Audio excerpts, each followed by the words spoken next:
Hello guys, आज हम देखेंगे भारतीय संविधान की अनुसूचियाँ के बारे में। ठीक है ना। तो स्टार्ट करते हैं। वीडियो के अंत तक बने रहें, पूरा वीडियो देखें। देखिए, भारतीय संविधान की अनुसूचियाँ, ठीक है ना। भारतीय संविधान में कुल 12 अनुसूचियाँ हैं, किंतु मूल संविधान में अनुसूचिया की संख्या कितनी थी? 8 थी। इसका मतलब क्या है? 4 बाद में जोड़ी गई थी। ठीक है ना। तो मूल संविधान क्या होता है? मूल संविधान मतलब जब पहले लागू हुआ था ना, तब संविधान को मूल संविधान कहा जाता है, वो वाला संविधान। ठीक है ना। मूल संविधान और वर्तमान संविधान में क्या क्या अंतर है, पहले ये देख लेते हैं, फिर भारतीय संविधान की अनुसूचियाँ स्टार्ट करते हैं। ठीक है ना। तो 1 मिनट में हो जाएगी। देखो, मूल संविधान में 395 अनुच्छेद थे और वर्तमान में कितने हैं? 395 तो है, लेकिन गणना की दृष्टि से 470 हो गए। ठीक है। फिर आ जाता है भाग कितने हैं मूल संविधान में? तो 22 भाग है और वर्तमान में भी 22 भाग है, लेकिन गणना की दृष्टि से कितने हैं? 26। और कुछ है जो 25 ही मानते हैं, क्योंकि इसमें 4 मतलब भाग 4 को रिक्त होने के कारण इनकी गणना नहीं करते हैं। ठीक है ना। लेकिन वो 26 है, 26 में से मतलब 22 26 कैसे हो रहे हैं? तो एक तो 4th है, 9th है, 9th भी व 14 ए और जोड़ा गया था। ठीक है ना। फिर आ जाते हैं अनुसूचियाँ। अनुसूचियाँ पहले कितनी थी? 8 थी मूल संविधान में, और अब कितनी हो गई है? 12। ठीक है ना। 4 कौन कौन सी जोड़ी गई बाद में देखते हैं, 9वीं 10वीं 11वीं और 12वीं। समवर्ती सूचियाँ कितनी थी? पहले 47, फिर बाद में 5 और जोड़ी गई, और कितनी हो गई अभी समवर्ती वर्तमान संविधान में? 52। ठीक है ना। कौन कौन सी 5 जोड़ी गई ये देखते हैं। तो ये हो जाती है अनुसूची नंबर 1। ठीक है ना। अनुसूची नंबर 1 में क्या लिखा है? भारत, उसके सभी राज्यों व केंद्र शासित प्रदेशों की राजधानियों के नामों व सीमाओं का उल्लेख है। ठीक है ना। अनुसूची नंबर 1 में क्या है? सभी राज्य व केंद्र शासित प्रदेश के नामों व सीमाओं का उल्लेख है। ठीक है। फिर आ जाता है अनुसूची नंबर 2। इसमें क्या है? पदाधिकारियों के वेतन, भत्ते व पेंशन का उल्लेख है। ठीक है। फिर आप मतलब हो जाएंगे। इसको याद रखने की ट्रिक कैसे हो सकती है? देखो, 2 नंबर का पैसा है ना, तो मतलब पता इससे याद रख सकते हो। और फर्स्ट वाली को कैसे याद रखेंगे, है ना? तो कभी भी फर्स्ट नंबर पे अपन जाके क्या पूछते हैं? नाम। तो नाम या सीमाओं का उल्लेख हो जाता है। ठीक है ना। फिर क्या है? उपराष्ट्रपति के वेतन का उल्लेख नहीं है, क्योंकि उपराष्ट्रपति को वेतन राज्यसभा के सभापति के रूप में मिलता है। ठीक है। अब आ जाते हैं अनुसूची नंबर 3। प्रमुख पदाधिकारियों की शपथ का उल्लेख है। ठीक है ना। तो 3 पे क्या आ जाते हैं? शपथ का उल्लेख है। ठीक है ना। राष्ट्रपति का शपथ के कौन से अनुच्छेद में है? तो अनुच्छेद 60 में बताया गया है। ठीक है ना। राष्ट्रपति का शपथ का प्रावधान है, प्रति श्रद्धा व निष्ठा की शपथ लेता है। ठीक है ना। उपराष्ट्रपति का किस में है? तो अनुच्छेद 69 में है ना। तो शपथ का प्रावधान है और संविधान की रक्षा की शपथ लेता है कौन? उपराष्ट्रपति। राज्यपाल किस में है? अनुच्छेद 159 में शपथ का प्रावधान है। फिर आ जाते हैं बाकी अन्य आ जाते हैं पद व गोपनीयता की शपथ लेते हैं। ठीक है। न्यायाधीश किसकी शपथ लेता है? संविधान की विधि एवं मर्यादा बनाए रखने की शपथ लेता है। फिर आ जाते हैं संसद के सदस्य किसकी शपथ लेते हैं? कर्तव्यों का निष्ठापूर्वक निर्वहन करेंगे। ठीक है ना। और संघ मंत्री सूची है ना, सूचना की गोपनीयता की सूचना की शपथ लेते हैं। ठीक है ना। मंत्री की हर चीज़ गोपनीयता रखते हैं, ये तो आपको पता ही होगा। ठीक है ना। तो उसकी शपथ लेते हैं। अब देखो, है ना, राज्यसभा के सभापति व उपसभापति तथा लोकसभा के अध्यक्ष व उपाध्यक्ष के लिए अलग से कोई शपथ नहीं होती है। ठीक है ना। राज्यसभा के सभापति व उपसभापति के व लोकसभा के अध्यक्ष व उपाध्यक्ष के बारे में। ठीक है ना। ये क्यों नहीं होती है? जब राज्यसभा व लोकसभा के बारे में पढ़ेंगे तो बताएंगे। ठीक है ना। विधानसभा अध्यक्ष व उपाध्यक्ष के लिए भी अलग से शपथ का प्रावधान नहीं होते हैं। ठीक है ना। इसमें राज्यसभा के जो सभापति होते हैं ना, कौन होते हैं? उपराष्ट्रपति। और उपराष्ट्रपति उसमें पहले ले रहा था। ठीक है ना। अनुच्छेद 69 के लिए, इसलिए इसमें नहीं होती है। ठीक है ना। फिर आ जाते हैं अनुसूची नंबर 4। अनुसूची नंबर 4 में क्या होता है? राज्यसभा में राज्यों व केंद्र शासित प्रदेशों के सीटों का आवंटन है। ठीक है ना। किसमें? अनुसूची नंबर 4 में किसका है आवंटन? सीटों का आवंटन आ जाता है। अनुसूची 5 में क्या हो जाता है? एसटी व एससी क्षेत्रों में प्रशासन चलाने के नियमों का उल्लेख है। ठीक है ना। और फिर आ जाता है अनुसूची नंबर 6।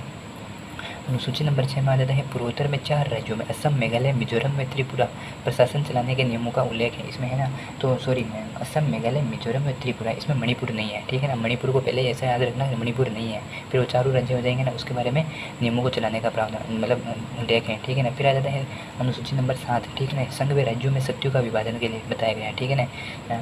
इसमें देखो, संघ सूची में मतलब कानून कौन बनाती है? केंद्र सरकार। राज्य सूची में कानून कौन बनाएगी? राज्य सरकार। और समवर्ती सूची में केंद्र व राज्य दोनों का अधिकार होता है। ठीक है ना। लेकिन विवाद की स्थिति पर कौन बनाएगी? केंद्र सरकार बनाएगी। ठीक है। अब देखो, है ना, 42वें संशोधन के 1976 में वर्तमान में शिक्षा, वन व वन्य जीव तथा बाट व सामाजिक न्याय को राज्य सूची से निकालकर समवर्ती में डाल दिया गया था। इसलिए आपको पहले बताया था कि समवर्ती सूची पहले कितनी थी? 47, अब कितनी हो गई? 52। ये 5 और इसमें डाल दी गई। ठीक है ना। फिर आ जाता है निम्न सूची में कानून केंद्र सरकार बनाएगी। केंद्र सरकार कानून कब कब बनाएगी? ठीक है ना।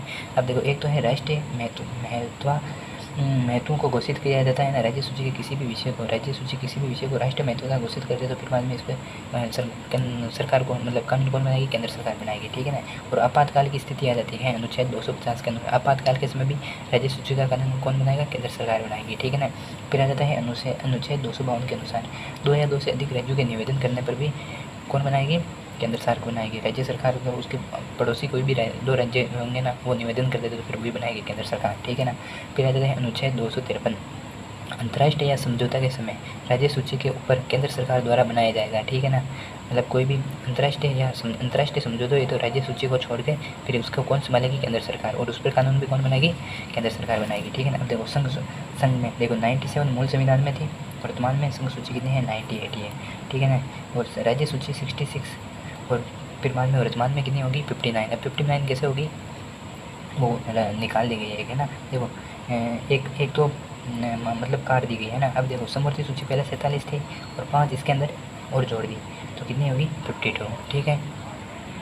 अब देखिए अनुसूची 8 में क्या दिया गया है, संविधान द्वारा मान्यता प्राप्त भाषाओं का अधिकार है। भाषाओं का अधिकार है क्या है, अनुसूची 8 में भाषाओं का अधिकार है, ठीक है ना।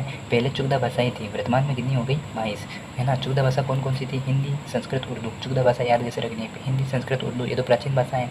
फिर आ जाता है पंजाबी, कश्मीरी तथा कन्नड़, ये है ना, यहाँ पे मैंने छोटा सा बनाया था, यहाँ पे पंजाब, ऊपर कश्मीर और फिर बाद नीचे कन्नड़ आ जाएगा, ठीक है ना। फिर आ जाता है मराठी, गुजराती, ओडियाई, ठीक है ना। इस ऐसे याद रखना, यहाँ पे आ जाएगा है ना महाराष्ट्र, फिर आ जाता है गुजरात, फिर आए ओडियाई, पहले ऐसे चलना है, एक बार ऐसे चलना है, ठीक है ना। फिर आ जाता है तमिल, तेलुगु, मलयालम, इसमें कैसे याद रखेंगे, TTM, ठीक है ना। और इसमें भी ले आ रहा है, इसमें भी ले आ रहा है और इसमें भी ले आ रहा है, ठीक है ना। TTM और साथ में ले आ रहा है, ठीक है ना। और फिर आ जाता है बांग्ला व असमिया, मतलब बांग्लादेश व असमिया की आ जाती है। 14 भाषा ये हो गई। फिर आ जाते हैं जिनमें 2011 मतलब मतलब संशोधन हुआ था 2011 में, तो उड़िया का नाम बदलकर ओडिया कर दिया गया था, ठीक है ना। फिर आ जाता है 21वां संशोधन हुआ था, ठीक है ना, 1967 में, तो सिंधी जोड़ी गई, ठीक है ना। कभी भी है ना 21 साल होने के बाद क्या करते हैं, डाउट मतलब संदेह, तो इसमें ऐसे याद रखना 21वें संशोधन में कौन सी जोड़ी गई, सिंधी जोड़ी गई, ठीक है ना। फिर आ जाता है 71, है ना, तो 71वां संशोधन कब हुआ था, 1992 में, ठीक है ना। इसमें याद रखना नमक, है ना, नेपाली, मणिपुरी व कोंकणी हो जाएगा, ठीक है ना। क्या याद रखेंगे, नमक, ठीक है ना। फिर आ जाता है बराण में होता है बोडा, डोगरी, सेंथाली, मैथिला, है ना। बराण में मतलब डोगरी उनको कहते हैं जो बुढ़े हो जाते हैं ना, तो बराण में साल होने के बाद क्या हो जाएंगे, बी, तो ठीक है ना। बोडा, डोगरी, सेंथाली, मैथिला कहा जाता है, ठीक है ना। फिर आ जाता है अनुसूची नंबर 9 है ना, भूमि सुधारक कानूनों का लेख है। ये कब ये है ना, ये फिर बाद में जोड़ी गई, ठीक है ना। पहला संशोधन हुआ था 1951 में, तब ये जोड़ी गई थी, ठीक है।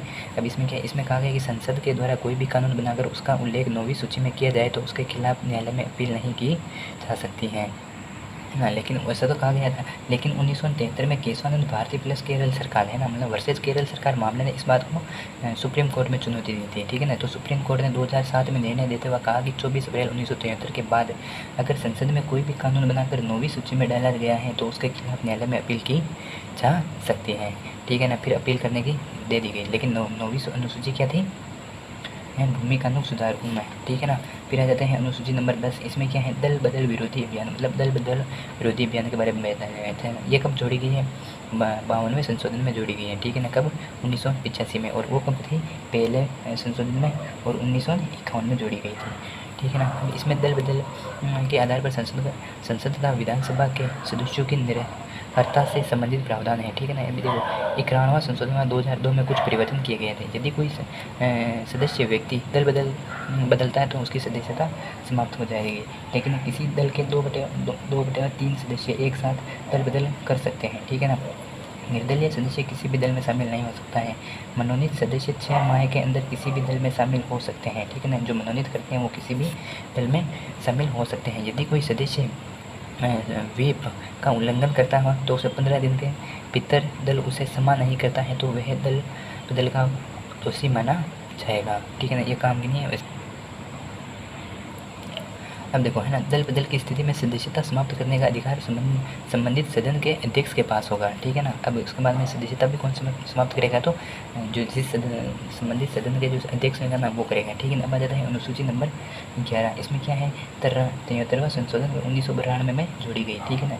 73वां संविधान संशोधन लागू हुआ था ये एक बाद में होता है। देखो इसमें ग्रामीण पंचायती राज का उल्लेख किया गया है, ठीक है ना, ग्रामीण पंचायती राज का उल्लेख किया गया है, ठीक है ना। ग्रामीण पंचायती राज का उल्लेख संविधान के भाग 9 में है, ठीक है ना। फिर अनुच्छेद 243 से 243 ओ कुल कितने हो जाते हैं 16, ठीक है ना।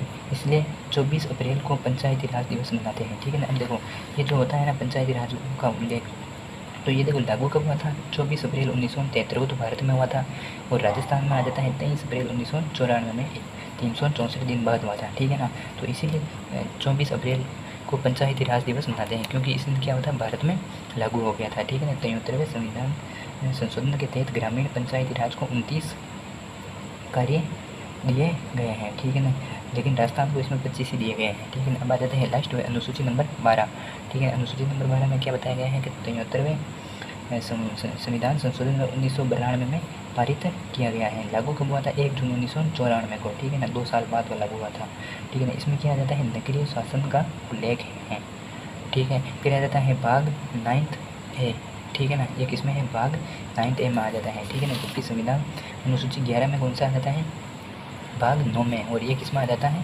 भाग 9 ए में, ठीक है ना। और ग्रामीण पंचायती राज का उल्लेख कहाँ से है 243 से 243 ओ, और जबकि इसमें कहाँ से आ जाता है 243 पी से 243 जेड व जी, ठीक है ना। कुल 18 हो जाते हैं, इसमें कुल 18 कार्य दिए गए हैं, ठीक है ना। फिर बाद में कौन कौन से जोड़ी गई, एक तो 9वीं, एक 10वीं, एक 11वीं, एक 12वीं। ये कब पहला संविधान संशोधन 1951 में, ठीक है ना। ये 51वां हुआ था तब 1985 में जोड़ी गई थी, और ये क्या हो जाती है 73वें संविधान संशोधन में 1992 में, और ये आ जाती है 94 में 1992 में, मतलब 74वां सॉरी 92 में हुआ था तब जोड़ी गई थी, ठीक है ना। ये आ जाता है भूमि से रिलेटेड आ जाएगा, ये दल बदल में आ जाएगा, विरोधी में आ जाता है, ये आ जाता है पंचायती राज व्यवस्था का उल्लेख, और इसमें आ जाता है नगरीय शासन का उल्लेख।